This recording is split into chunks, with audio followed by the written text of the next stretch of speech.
Welcome to The Source, where we combine the headlines with in-depth conversations with the newsmakers themselves. Today on the program, lawmakers criticizing the health department for its slow response in dealing with the novel coronavirus. Nakontak niyo na ba lahat ng pasahero from Hong Kong to Manila na sumakay sa SEPTAC? It's not easy to do this.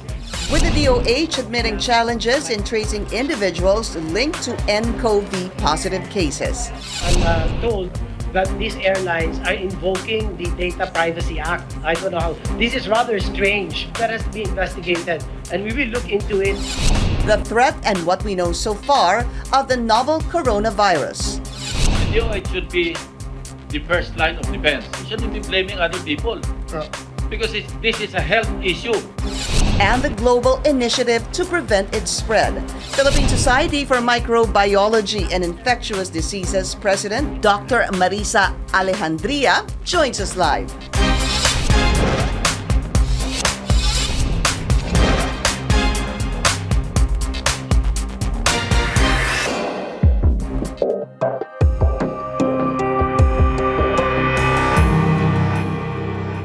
Thank you for joining us. I'm Pinky Webb. The World Health Organization downplaying fears, saying the new coronavirus outbreak is not a pandemic yet. They add their hopeful transmission of the virus can be contained. A pandemic is defined as the worldwide spread of a new disease. More than 490 people are now dead, all but 2 in mainland China. The others, one from the Philippines and the other in Hong Kong. Over 23,000 cases of the virus has been recorded. Majority of the cases are in China, followed by Thailand, Singapore, Japan, Hong Kong, and South Korea. The virus has spread to 4 continents in more than 25 countries and territories. Belgium has also recently confirmed its first case. In the Philippines, a total of 105 people have been observed. 2 have been confirmed to have the virus, including a Chinese man who died. The health department says they are still verifying a 3rd possible novel coronavirus case. Let's go straight to the source of the story. We have Philippine Society for Microbiology and Infectious Diseases President, Dr. Marissa Alejandria. Doctor, good to have you. Thank you for being here. Good morning, Pinky. Good morning. How was the hearing yesterday? Was it quite tiring? Yes, very tiring. Yeah, there were so many resource persons. Yeah. But it's also good that the senators were there also trying to get to the facts of this, which is what we're exactly going to do right now with our only resource person here. Kasi kahapon, ang dami-daming resource people doon po sa Senate hearing. Doctor, first and foremost, is there anything new about the virus, about the novel coronavirus that we should know about? Well, we all know that it's still evolving, but there is really no new data that has come out yet from the research going on. Yes, but what I'd just like to emphasize is that this virus is this family of coronavirus can cause a wide range of illness, from mild illness. The common cold is actually due to coronavirus also. So there are 4 types under the family of coronavirus that causes common cold. And then the other 3, which includes the MERS, SARS, and then the newly discovered, that's why we call it novel coronavirus. Bago. 2019. Mm-mm. So we're still getting to know this virus. In layman's terms, how different would you explain this to us compared to what has been known as SARS and MERS-CoV? Is there anything very unique about this novel coronavirus? Well, in terms of the speed or the rise in the number of cases compared to SARS and MERS-CoV, we see a faster exponential rise in the number of cases. Because in 1 month, we already have 20,000 cases. From the first reported case in December 30, when the outbreak was first discovered, then now it's February 4, we have more than 20,000 cases globally. Majority is in China, 99% of it is in China. While compared to SARS, to reach the 8,000 cases, it's about 8 months. And then for MERS-CoV, to reach the 108 cases in 1 year. So in terms of speed of transmission, it's faster. Should we worry? Should we worry? Because of the speed. You're right. Some of the doctors already stated that in 1 month's time, there are 20,000 cases compared to SARS, which took about 9 months for 7,000 cases. Okay. Let me talk about the mortality rate or case fatality rate. Compared to SARS, which has a 10% mortality rate, this one, as of to date, no, based on the numbers, it's 2%. And then MERS-CoV is 35%. So, like it's out of 100 people, 2 more likely to die. Probability of dying with n-CoV, and then 10 out of 100 and 34 out of 100.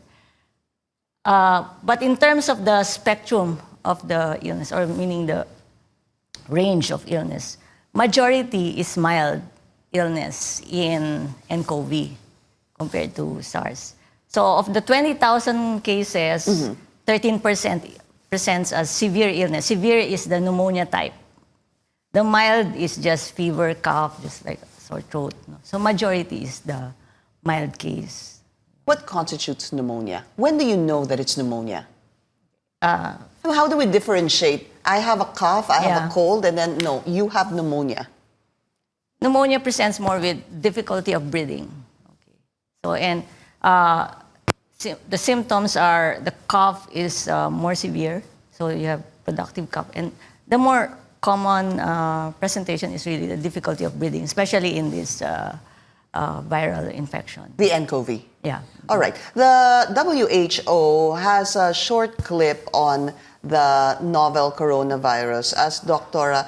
Alejandria was telling us that this is an evolving virus. They still need to continue studying this. But what is the n-CoV? Let's watch a part of the clip from the WHO.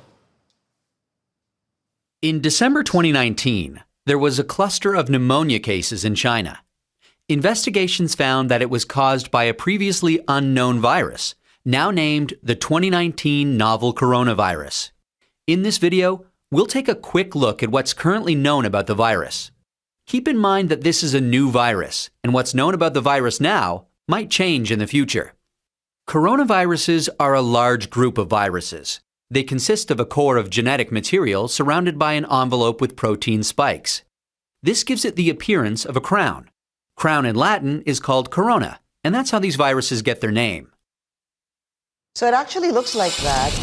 It's got spikes. It looks like a crown, hence in Latin, a corona virus. That is what it actually means. Yes. What are the spikes? There's another video, Dr. I saw that the spikes are actually the ones that latch onto you. Is that correct? Not exactly to us, but inside the cells. This virus has predominance to latch into the respiratory cells inside our lungs. That is where they are found. Just like to also clarify that this virus infects mammals and birds. So, and then it has a propensity to spread to humans. And when it spreads to humans, it is a respiratory virus, respiratory pathogen. Its predilection is to go into our respiratory system. Particularly the lungs? The lungs. I see.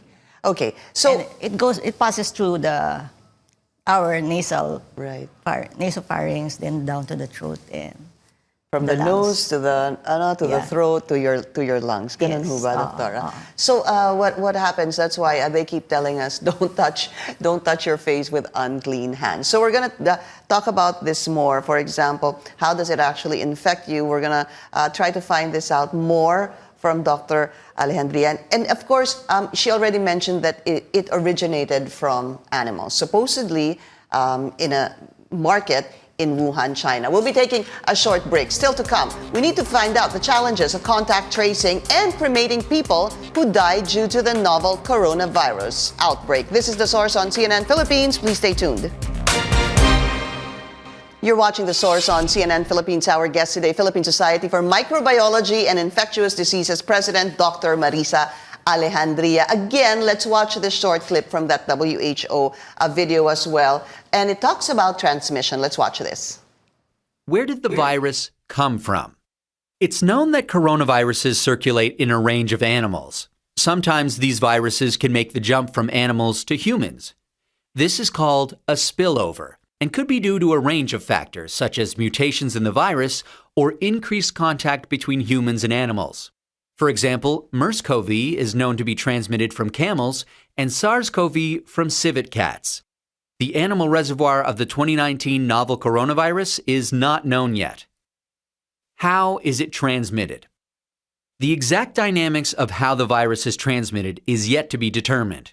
In general, respiratory viruses are usually transmitted through droplets created when an infected person coughs or sneezes, or through something that has been contaminated with the virus. People most at risk of infection from the novel coronavirus are those in close contact with animals, such as live animal market workers, and those who are caring for people infected with the virus. So, Doktora, ang pinagmulan supposed to be that market sa Wuhan, China. Hindi pa natin alam kung sinasabing bats ho ba talaga ang pinanggalingan ng virus. Kaya lang nasabi yung bats kasi yung mga yung ibang kapamilya nung coronavirus or not kapamilya, yung anak under the family of coronavirus, yun nga yung sinabi ko kanina, meron 4 na nagkakos ng common cold. Tapos itong SARS tsaka MERS-CoV. So yung SARS kasi, as presented in the video, is from civet cats. Then yung MERS-CoV naman ay sa camel. Kasi nga itong virus na to are known to infect animals. Opo. So paano siya napupunta sa tao? At paano napunta sa tao, sa isa pang tao? Oo, okay. Doon sa Wuhan, kasi it's a seafood market, ang hindi pa natin alam nga which animal, kasi hindi lang naman seafood yung nandun, wildlife and trade. Ang theory is, usually, kung hawakan mo yung animal or kinain yung meat ng animal, pwedeng matransmit. Yun yung from animal to human. Touching the infected animal or eating. Yeah, the infected animal. Cooked or not cooked? Yeah, I don't know. Yun yung mga, pero Kailangan that's the usual transmission. Then yung human to human na, so yung the one that got the infection from the animal, siya yung makakahawa. Kasi pagdating sa human, ang symptoms na yung fever, cough, tsaka nahirapan huminga, masakit ang lalamunan. So, pag umubo, yung may n-CoV, yung may virus, nagpo-produce yun ng droplets. So yun yung nag-spread. Pero ang spread niya, 3 to 6 feet lang. Tapos bababa, mahulog na siya. So yung mga naubuhan within the 3 to 6 feet na radius, yun yung pwedeng mahawaan. Kaya yun na yung human to human, through droplets. Ang droplets ho ba pwedeng tawagin din na parang laway? Ganun no, ba? Yung pag, matching tayo. When we sneeze, when we cough, yung lumalabas na secretion or laway, yun yung may kasamang virus. Kaya sinasabi natin na kailangan mag-practice ng cover your mouth and nose when coughing or sneezing, use disposable tissue. And I was actually wondering about that. Bakit po tinatawang coughing etiquette? Dapat meron ding sneezing etiquette. Hindi ho ba? Sneezing and coughing etiquette. That should be practiced. Yung pagka bumahing po at nahulog yung droplet o yung laway dito po sa mesa natin, how long is that going to survive before it becomes infectious? Yung nahulog, oo. So yung pag-transmit tsaka yun yung isa pong hindi pa klaro. No? That's something that we still need. How long will that virus survive? So, there are some studies but still not definite, 8 to 10 hours daw yung virus. Tapos kung mas mainit, mas madali siyang mamatay. Yun. So that part, we don't know yet. No? We're not so certain about that. Oo. Okay. And then, siguro, ito yung probably a new information na based on the cases that were studied in Wuhan, na how fast can it infect o yung reproductive rate, no? Bawa, ako, may n-CoV, tapos umubo ako, I can infect 2 to 4 persons. Yun. So yung 2 to 4 na yon, kung na-infect din sila, another 2 to 4. So ganun yung spread. Kaya siya mabilis. Yung Oo. exponential Oo, kanyang exponential. rapid. But my question is, Doktora, how can anyone say it can just infect 2 to 4 people? Sabihin po natin kayo yung may n-CoV. Bumahing po kayo, 2 po tayo, nag-uusap, magkakalapit tayo, between 3 to 6 feet. Are you saying only 2 to 4 will be infected and not the 16 others? Well, not everyone gets infected because there's the factor of immunity. So, hindi naman lahat. Opo. So, merong mga asymptomatic, merong symptomatic. So, Okay. depende sa host immune system. So, yun pa rin. Kailangan malakas kayo. Kung malakas kayo, kahit 3 to 6 feet, posibleng hindi ka Hindi. pa ma-infect Oo, hindi kasi lahat. malakas ka. Oo. Pero I still don't understand that it can infect 2 to 4 people if there's a radius of 3 to 6 feet at bumahing po kayo. Lahat yung nandun sa radius ng 3 to 6 are candidates to be infected, right? Yes. Okay. Kaya sila yung imo-monitor eh. Right. Which brings us to contact tracing. Here's my question. January 30, the Department of Health says one female has been tested positive for n-CoV. 5 days later, in yesterday's Senate hearing, senators were saying the DOH is very slow in contact tracing. The DOH saying, well, some of the airlines were not very cooperative, to which the airlines were debunking this. Ang tanong ko po, Doktora, dapat ho ba tayong manghamba, 5 days later, only 17% ang na-contact trace ng Health Department? Okay. Let me put that in perspective. No? The two Chinese nationals who were confirmed with n-CoV, when they boarded the plane, they were asymptomatic. So wala silang nararamdaman during that time. Pag asymptomatic kasi at this point of what we know about the disease, they are not, the risk that they will transmit the infection is very, very low. So yung period na yon, yung mga nakahalubilo niya doon sa eroplano, ang what we recommend is trace those who sat four seats, front, back, side. So yun yung Apat. The rule of 4. Priority na i-trace ng... Yung 17% kasi hindi ko alam yung denominator nun eh. Opo. Mahirap. Kasi kung yung buong eroplano, we have also to prioritize. No? I see. Yung kung sino yung mas at risk, yun ang habulin natin. Are you saying that it's not important to contact trace all those in the airplane? Not necessarily, yeah. We have to prioritize based on the transmission, which So, is droplet. foreign Compared front- kasi sa yung measles, example ng yung measles, ang travel niyan 100 feet. Kaya mas contagious. Compared ito 3 to 6 feet. So- Actually 6 para nga masigurado, mas may allowance, no? But the problem is the passengers also may not know if they were the ones covered by the 4 rows in front, 4 on the left, 4 on the right, and 4 at the back. Oo. Kaya important, di ba pag The manifest is most important. yung seat numbers. Yeah. That's, Also, there are questions on are antibiotics effective in preventing and treating the new coronavirus? Can pets at home spread the new coronavirus? These are the common questions being asked, which the WHO also answered, and we will also have Doktora answer this for us. The common questions after the break. We'll be right back.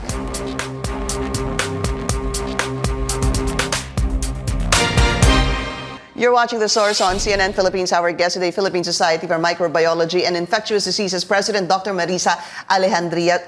Doctora, the man who died, the 44-year-old Chinese male, still not being cremated until now. Namatay po siya Feb 1, today is Feb 5, 2, 3, 4, 5. That's, 4 to 5 days since the death. Would he still be infectious? No, because the body is in a body bag already. So, hindi naman na siya infectious at this point. Does the virus die when the host dies? Eventually, yes, it will die eventually. How long? We don't have the numbers also. Yeah. So, actually, the recommendation is, so the one who will pick up the body clean has to wear protective equipment, which is the standard for infectious diseases. No? Okay.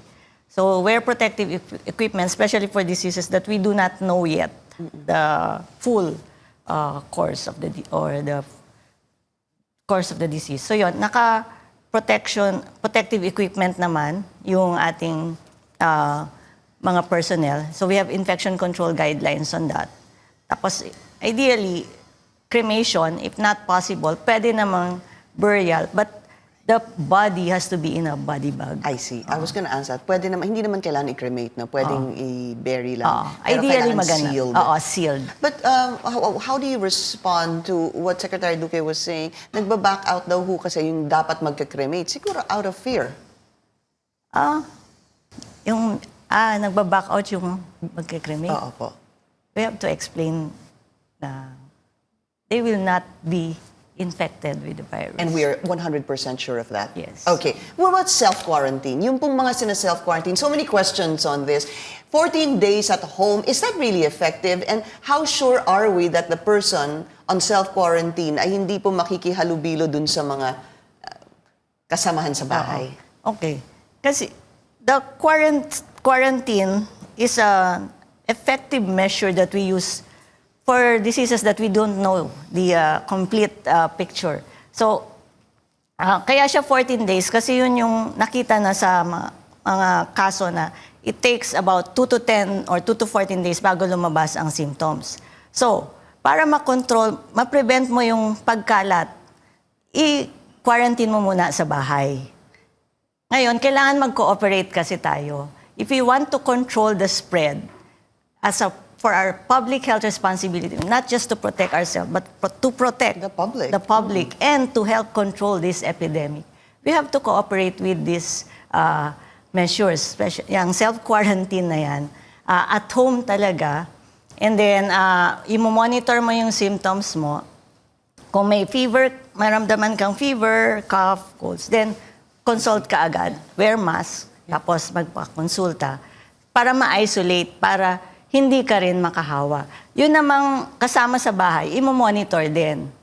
Ganon yung contact tracing. But must you isolate yourself even from the people inside your home? Sana. You stay in a minimize... You stay in your bedroom? Oo. Ganun ho ba talaga? Oo. Pwede ka naman lumabas kung ikaw lang yung nasa bahay. Ngayon, kung marami din, mas ideally, kung wala ka naman kasing symptoms nga, the risk is very, very low na ma-transmit. Okay. Yung sinasabi na asymptomatic infection na nangyari sa Germany, lumabas, recently, as of yesterday, lumabas yung article saying that actually may symptoms na yung pasyente na yon. Okay, we're just gonna bring this, yung pong mga questions that the WHO tried to answer. Can eating garlic help prevent infection with the new coronavirus? Ang sabi po nila, garlic is a healthy food that may have some antimicrobial properties. However, there's no evidence from the current outbreak. Agree? Yes, Dr. agree. It will not directly protect you against coronavirus. How about that? Can gargling mouthwash protect you from the infection with the new coronavirus? Meron ho kasi, doktora, lumabas na gargle with water and salt. Let me say, wala pa tayo talagang definite treatment for coronavirus. This n-CoV, wala rin vaccine. Itong gargling, that's part of our oral hygiene naman, no? Kahit walang n-CoV, it will protect. It's a hygienic measure that we should do. We should all be doing. This is one important one, Doctor. Is it safe to receive a letter or a package from China? Yes, it is safe. Kasi as I mentioned earlier, yung pag-transmit is through droplet. No? So kung naubuhan yun, tapos nag-stay doon, kasi hindi mo naman siya hawakan. Kaya importante yung washing our hands. No? So every time we do, umubo, or anything you do, from the bathroom, before and after eating, importante yung washing hands. So, yung chances kasi na may virus yun is very, very low. Kasi we don't know nga yung how long it stays there. Very Kung quickly. naubuhan na. Ito po, pets. Can pets at home spread the new coronavirus? No. No. The WHO is also saying at present there's no evidence that companion animals, pets, such as dogs or cats. Yeah, and then again, if you touch them, wash your hands. Sila din If you touch your pets, wash your hands. Because hand washing is the most cost-effective measure to prevent infections, not just n-CoV. And it's over and over again, Doctora, that the health experts are saying wash our hands. They're even saying it's more effective than wearing a mask. Pero syempre, parang secondary din yung mask. Unless you are treating someone who is... Or if you have symptoms, fever, cough, then magmask ka na. Kung healthy, no need. Right. Pregnant, sige magmask. Yung mga may sakit, yun ang nagmamask. Alright. Let's conserve the mask. Maraming salamat kay Philippine Society for Microbiology and Infectious Diseases President, Dr. Marissa Alejandria. Thank you, Doc. Thank you. Thank you so much. And thank you for joining us here on The Source. I'm Pinky Webb. You're watching CNN Philippines.